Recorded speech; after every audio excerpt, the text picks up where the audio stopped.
We had been working throughout the day. Chief O'Neill was walking over to talk to the machine operator, and he looked down, moved some clothing. It was a clothing store. We were dealing with clothing all day. Picked up a piece of debris, and her head was right below the surface of the first floor roof. He had heard a noise which caused him to look down, and we were hearing noises all day, but this one it struck with him.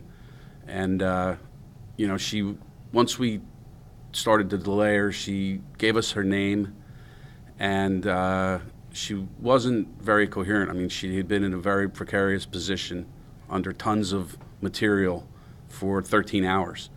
No water, no medical attention. She was on all fours. Her knees were pressed to her abdomen, and she was on her forearms, kind of like a baby would crawl.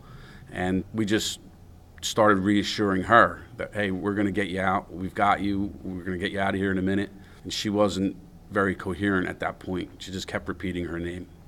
We had to cut metal off of her. She had racks that were bent around her. She had beams that were on top of her. She had plaster and lath from the roof that had come down on top of her, pinned to her. So we had to cut all this debris away to access her. I mean, if you think about it, that was a one-story building, and the space she was in for 13 hours was probably no greater than 2 feet to 27 inches.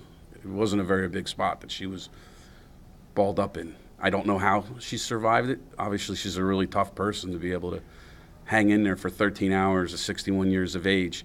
I mean, a lot of factors play into that. A couple beams decided to hold more so than a couple of other beams.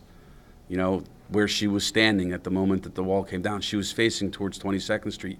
You could speculate all day on what was going through these individuals' heads at the time. And I can't imagine having to be inside of that myself.